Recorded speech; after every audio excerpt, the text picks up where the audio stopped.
I'm Abigail Foster, 35, and my entire life has been overshadowed by my family's contempt. At my father's 60th birthday party in Raleigh, I sat quietly in the corner, staring at nothing more than a cold, dry piece of bread. The laughter around me echoed, yet my stepmother's cruel words cut through it all. "That's all you deserve." My sister smirked, adding, "Always invisible, always pathetic." Their words pierced like knives, but tonight I wasn't here to beg for scraps. I had come with a plan. The room sparkled with lights and the clinking of glasses. 60 guests, friends, business partners, the elite of Raleigh, completely unaware of what was about to unfold. In my pocket, a small USB drive made my heart pound like a war drum. When it was time for the speeches, I rose to my feet, legs trembling but eyes steady. "Let's watch something real," I said, my voice slicing through the noise. The screen lit up, and in that instant my stepmother's smile froze. My sister's eyes widened in shock. Whispers died away, replaced by a heavy silence. "Turn it off!" My stepmother screamed, her voice shrill, but it was already too late. All the guests sat in stunned silence, their eyes locked on the screen, and I knew the truth had finally been revealed. If you were in my place, would you dare expose everything in front of your family and friends, or would you stay silent to keep the peace? Share your thoughts. In the comments, your answer might inspire someone who's facing the same battle. Days before I faced my family, I sat in my Raleigh apartment staring at an email that felt like a trap. As a documentary filmmaker, I spend my days chasing stories of people the world overlooks, ironic since that's been my life. My tiny studio, cluttered with camera gear and half-edited scripts, is my sanctuary in a city that worships wealth. My mother passed when I was 5, leaving me with memories too faint to hold. By 7, my stepmother moved in with her daughter Shannon, 3 years my junior. That's when everything changed. Karen, with her cold stare, made it clear I wasn't her priority. Shannon, always trailing her, learned to mimic that disdain, her smirks cutting deeper than words. Growing up, I was the afterthought. Karen dressed Shannon in designer clothes, paid for her piano lessons, and cheered at her school plays. Me, I got faded jeans and silence. At 10, I asked to join a family dinner with Dad's business partners. Karen's response was sharp. "You're not part of this." Shannon chimed in. "Stay out of it, Abby." Dad, buried in his real estate deals, didn't notice or didn't care. I shrank, learning to stay quiet to blend into the walls of our sprawling Raleigh house. My escape was a cheap camcorder I bought at 16, filming stories of kids like me, ones nobody saw. Karen called it wasted time. Shannon scoffed. "Your films won't change anything." I left home at 18, piecing together a life through scholarships and late-night editing sessions. Shannon, meanwhile, glided through college on family money-landing internships, Dad's name secured. Karen threw her a lavish graduation party I wasn't invited to. Dad sent me a check with a scribbled note, "Congrats." That was it. The distance between us grew, but the sting of being less than never faded. I poured it into my work-crafting documentaries that won small awards, but never the spotlight. My friend Ellen Reed, a graphic designer I met in high school, was the only one who saw what I could do. Over coffee at a downtown cafe, she'd say, "Your films matter, Abby. Don't let them dim you." When the email for Dad's birthday arrived, signed by Karen, my first instinct was to delete it. The words were formal, like I was a distant cousin, not family. I pictured walking into that elegant hall surrounded by Raleigh's elite, only to be ignored again. Why bother? But Ellen, sprawled on my couch, grabbed my phone. "You're going," she said, her voice firm. "Not to please them, to prove you're not invisible." I stared at her, my chest tight. I'd spent years dodging these confrontations, burying the hurt in my work. But Ellen's words hit hard. She was right. I wasn't that kid hiding in her room anymore. I thought back to moments that still burned, like the Christmas when Karen gave Shannon a sapphire bracelet while I got a bookstore gift card. Or Shannon's Sweet 16, where Karen rented a ballroom but my graduation passed, with a text from Dad proud of you. Every slight built a wall, but it also built me. My films, my grit, they came from that pain. I wasn't going to that party to beg for a seat at their table. I was going to stand tall to face the family that pushed me aside. 2 weeks before the party, Ellen burst into my apartment one evening, her eyes wide with urgency. She'd been sketching at a downtown Raleigh cafe when she overheard Shannon on her phone, her voice hushed but smug. "It's all set," Kyle Shannon said, barely audible over the clink of coffee cups. "The shares will be mine soon." Ellen caught the name Kyle Shannon's friend, always lurking at family gatherings with a slick grin. She didn't hear much else but that phrase, K. Hoach Kofan, sent a chill through her. When she told me, my heart skipped. Cher's dad's real estate company was his life's work, the cornerstone of our family's wealth. Why was Shannon whispering about it like a thief? I felt a knot in my stomach. Karen had always pushed Shannon to the front, grooming her to inherit Dad's legacy, while I was left out of every boardroom talk. Was this their latest scheme to cut me out completely? Or worse, were they plotting against Dad? Ellen, pacing my living room, didn't mince words. "Shannon's up to something," she said, tossing her sketchpad on the couch. "She's not smart enough to cover her tracks." I nodded, my mind racing. I'd spent years capturing other people's secrets on film, now I had to uncover my family's. We started digging that night. Ellen remembered a shared cloud account from a freelance job she'd done for Shannon's marketing side hustle. Shannon, true to form, hadn't changed her password. We huddled over my laptop, the screen's glow casting shadows as we scrolled through her messages. Most were trivial dress fittings, lunch plans, but then we found a thread with Kyle Ramsey, Shannon's college buddy. "Make sure the papers are ready," Shannon typed. "Dad won't suspect a thing." Kyle's response was blunt. "Karen's got the lawyer lined up." My breath caught. They were planning to transfer Dad's company shares to Shannon, tricking him into signing them away. Karen was orchestrating it, using her charm to keep Dad clueless. I stared at the screen, anger bubbling up. This wasn't just about me anymore. It was betrayal, pure and cold. Dad had poured his soul into that company, building it from a single office to a Raleigh empire. I pictured him in his study, signing deals with that quiet pride, unaware his wife and stepdaughter were scheming behind him. Ellen, leaning over my shoulder, muttered, "They're playing dirty." I nodded, my jaw tight. "We need proof," I said, "something they can't deny." We kept searching. One message from Kyle jumped out. "Bring the documents tomorrow." All set for the transfer. Attached was a draft agreement detailing how Dad's majority shares would go to Shannon, with Karen's signature already scrawled at the bottom. I saved it to a USB drive, my hands shaking. This was bigger than I'd imagined, a calculated move to strip Dad of his legacy. I thought of confronting Karen, but her sharp tongue would twist it against me. Shannon would just laugh. No, I needed something solid, something public. Ellen had an idea. "Let's catch them talking," she said, her voice low. The next afternoon, she trailed Shannon to a bar on Fayetteville Street, blending in with the crowd. I stayed back editing footage at home, my phone buzzing with her updates. "They're here," she texted, then sent a shaky audio clip from her phone. Shannon's voice came through clear and cocky. "Once Dad signs, it's ours. He trusts Karen too much." Kyle's laugh crackled in the background. "He's got no idea." I gripped my phone, fury rising.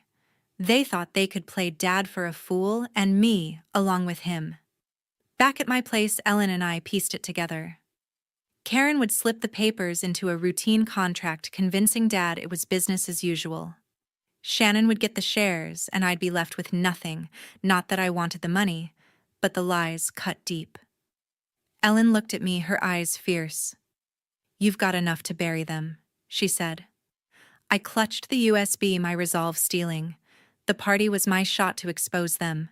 The night of the party arrived. I walked into the historic Raleigh Hall, its wooden columns and chandeliers glowing with old money charm. The air buzzed with laughter and clinking glasses, the kind of crowd that thrived on status.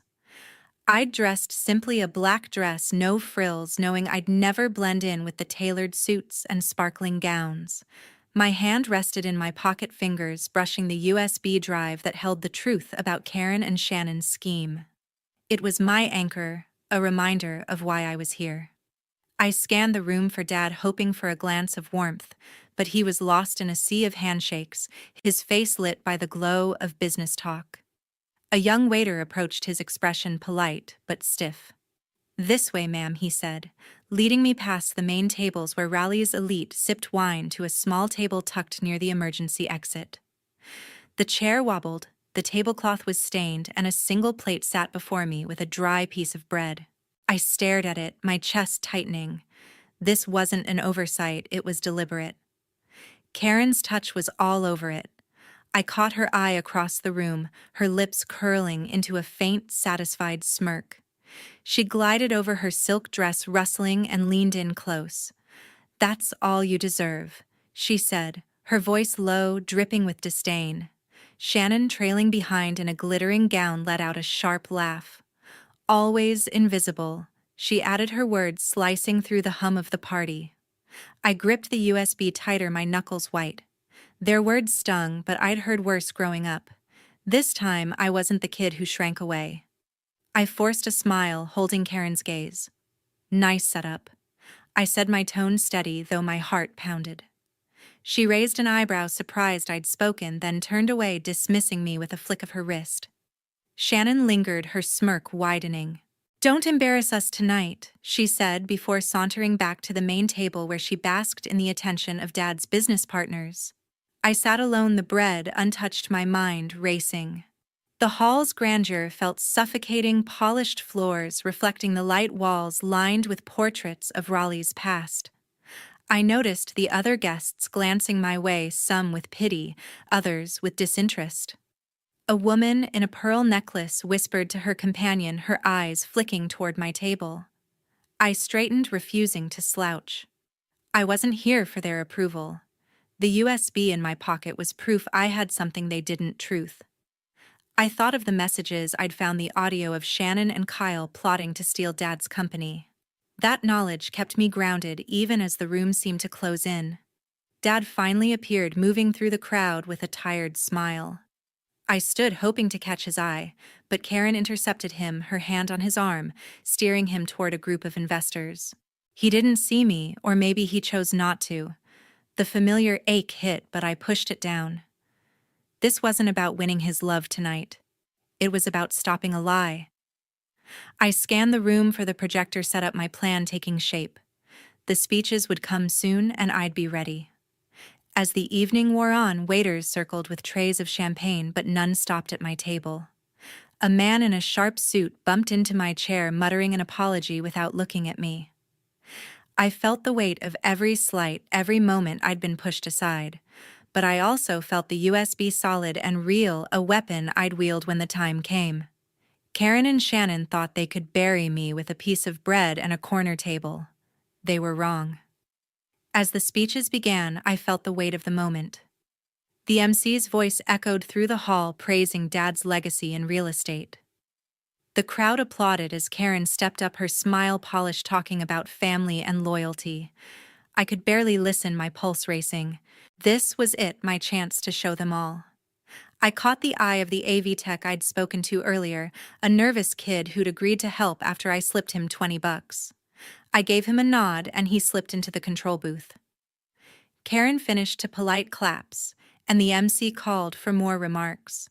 I stood, my legs steady despite the knot in my chest. "I have something to share," I said, my voice cutting through the murmurs. Heads turned, some curious, others annoyed. Karen's smile froze, and Shannon's eyes narrowed from the main table. I walked to the stage, the USB in my hand, and handed it to the tech. "Play it," I whispered. He plugged it in, and the screen behind me flickered to life. The video started with a grainy text message blown up for all to see, Shannon's words to Kyle. "Make sure the papers are ready. Dad won't suspect a thing." Gasps rippled through the room.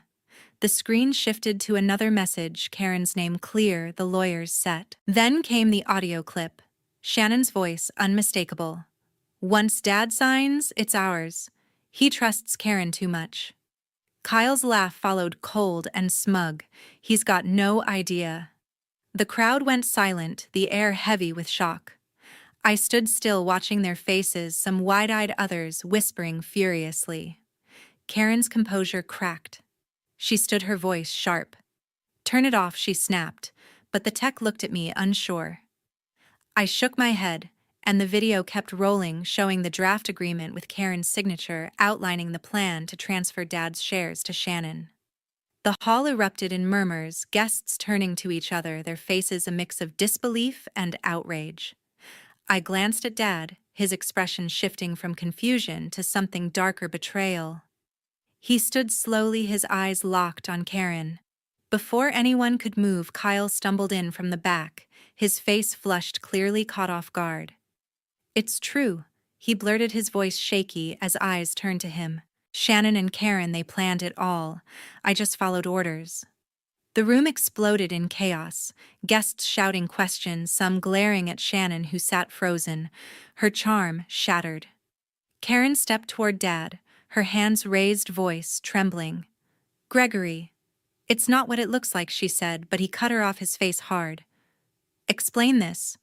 Dad said, his voice low but piercing, pointing at the screen. Shannon tried to speak, her words stumbling. Dad, it was just a misunderstanding, she said, but her voice cracked, unconvincing. I stood silent, letting the evidence speak. The guests' whispers grew louder, their judgment clear. A woman in a velvet dress leaned toward her husband, muttering about disgrace.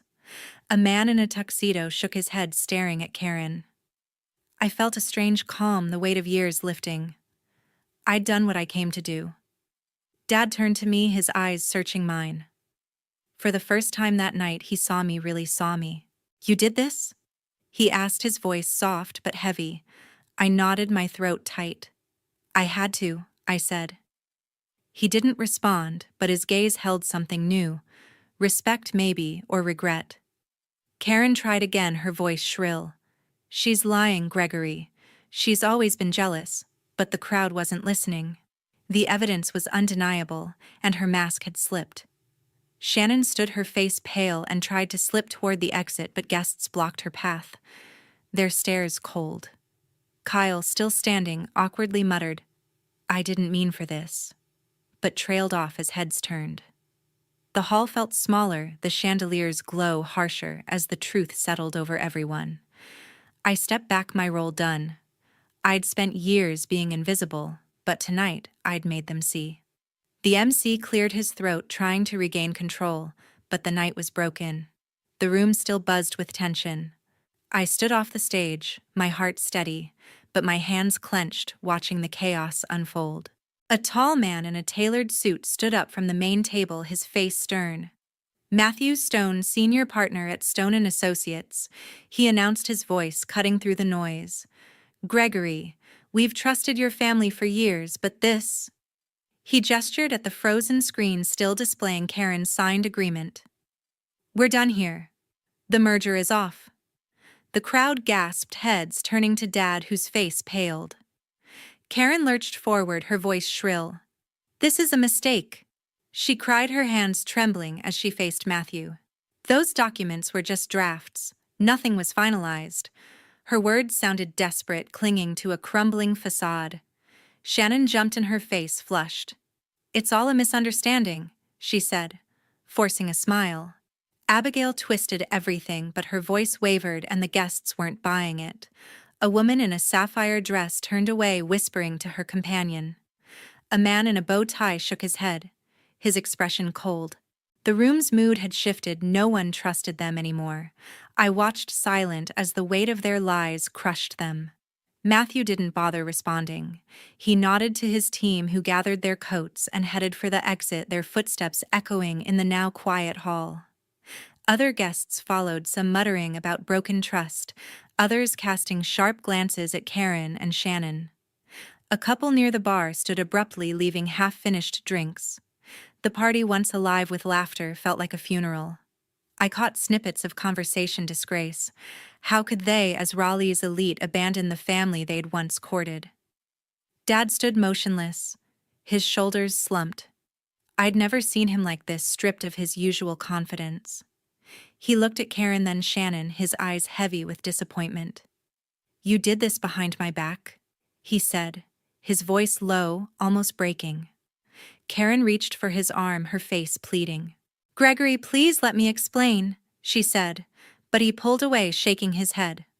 Without another word, he turned and walked toward the double doors, his silhouette fading into the dim hallway. The sight hit me harder than I expected, not triumph, but a quiet ache for the father I'd always wanted closer. Shannon spun toward me, her eyes blazing. "You ruined everything." She hissed, her voice sharp enough to draw stares. I met her gaze, unflinching. "You did that yourself?" I said, my tone calm but firm. She froze, her mouth open, but no words came. Karen, still standing near the stage, looked small, for the first time, her elegance undone. "You'll regret this," she muttered, but her threat lacked weight. The guests who remained ignored her, their backs turned as they whispered among themselves. I felt no need to respond. Their world was collapsing, and I'd only held up a mirror. Standing there, I felt something shift inside me. The years of being pushed aside, of being unseen, didn't vanish, but they loosened their grip. I wasn't the kid hiding in her room anymore, or the woman relegated to a corner table. I'd stood up, shown the truth, and the room had seen me. A woman in a red gown approached, her expression soft. "That took courage," she said quietly before walking away. Another guest, an older man with glasses, gave me a nod, his face unreadable, but not unkind. Their gestures, small as they were, grounded me. The hall emptied quickly, the clink of glasses replaced by the hum of hushed voices. Karen and Shannon stood alone near the stage, their faces drawn, no longer the untouchable duo they'd been. I didn't gloat, I didn't need to. The truth had done its work. I thought of my films, the stories I'd told for others, and realized this was mine. I'd spent years documenting pain and resilience, and tonight, I'd lived it. Months later, the dust had settled, and I faced a new reality. The family company crumbled faster than I'd expected. Without Matthew Stone's merger, other partners pulled out, spooked by the scandal. By spring, Dad's real estate empire, once a Raleigh cornerstone, was bankrupt. I read about it in the local paper, the headline, "Stark Foster Properties Collapses Amid Betrayal." I felt a pang for Dad, who'd poured his life into those buildings, but I didn't regret my choice. The truth had been necessary, even if it tore everything down. Karen's fall was just as swift. Raleigh's high society, once her playground, turned its back.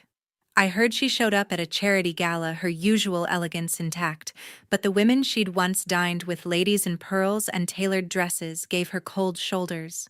Whispers followed her. She betrayed Gregory. Invitations dried up, and her name vanished from the social pages. I saw her once crossing Hillsborough Street, her face drawn, clutching a coffee cup like it was her only anchor. I didn't stop to speak. There was nothing left to say. Shannon's charm couldn't save her either. Her marketing gigs, built on her polished image, evaporated. A major ad campaign with a regional bank dropped her after the news spread her face no longer welcome on billboards. I overheard a former client at a downtown cafe saying, "She thought she could play everyone." Shannon tried to pivot, posting desperate updates on social media, but the comments were brutal accusations. Mockery, silence. She'd always thrived on attention, but now it was gone, replaced by a void she couldn't fill. Dad retreated entirely. He moved to a small condo outside Raleigh, cutting contact with Karen and Shannon.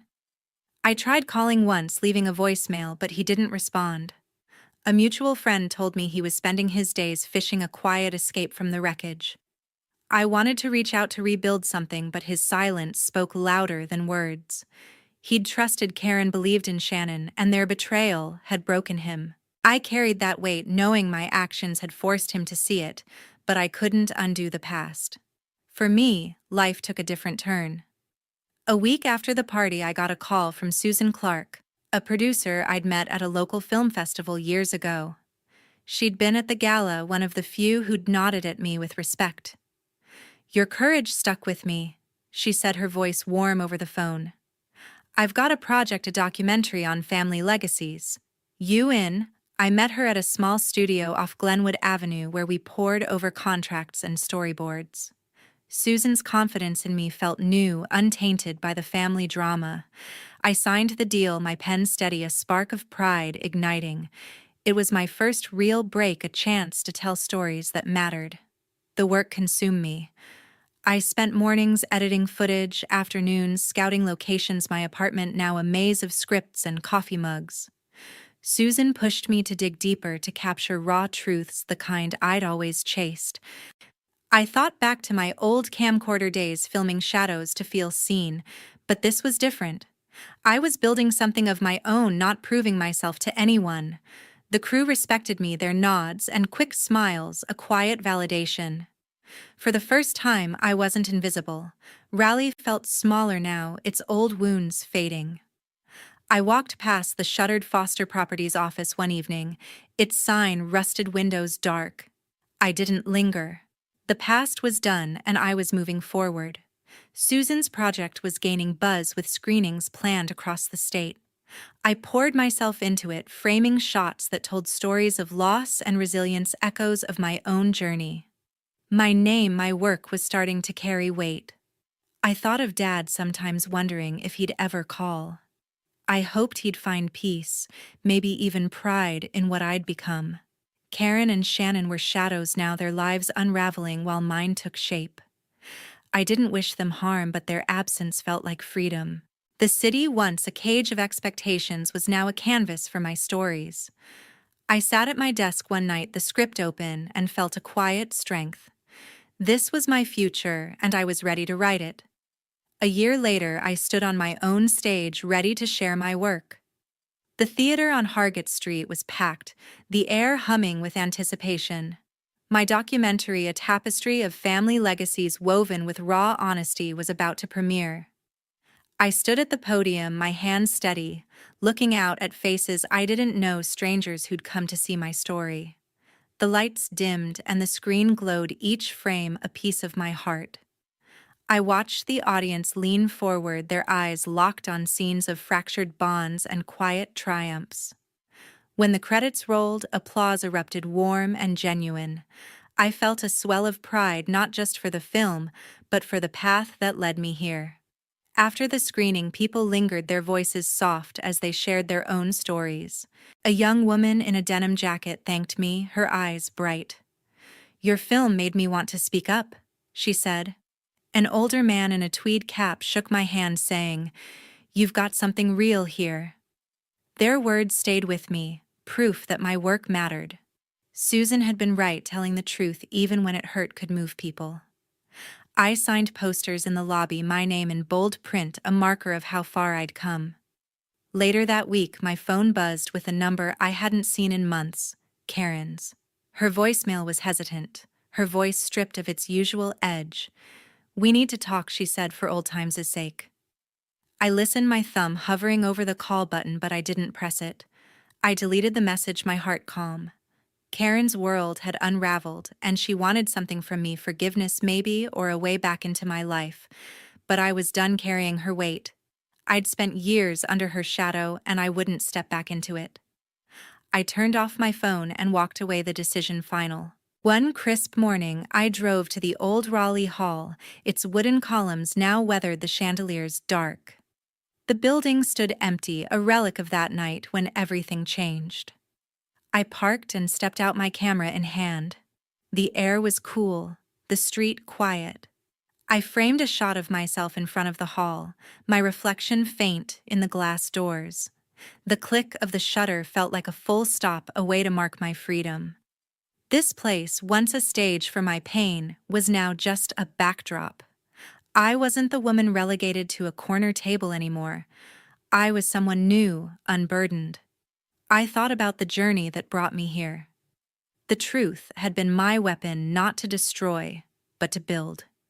Exposing Karen and Shannon's scheme had cost me a family, but it gave me something greater, myself. I'd learned that silence could trap you, but speaking out, even when your voice shook, could set you free. I wanted others to know that too. At the screening, I'd ended my speech with a simple call: stand up for your truth. It's worth it. I hoped someone somewhere would hear it and find their own courage. Raleigh had changed for me. Its streets, once heavy with memories, now felt open, full of possibility. I drove past cafes and parks, seeing them with new eyes. My apartment, cluttered with scripts and film reels, was a space of creation, not escape. I was no longer defined by what I'd lost, but by what I'd built. The documentary was just the start. Susan had pitched another project, and I was ready to dive in to keep telling stories that mattered. As I stood in my kitchen that night, pouring coffee, I felt a quiet certainty. The past would always be there, a shadow in the corner, but it no longer held me. I'd faced it, named it, and let it go. My camera sat on the counter, ready for the next frame. I was free, not just from Karen or the family or that old hall, but from the fear of being unseen. The truth had given me that, and I'd carry it forward, one story at a time.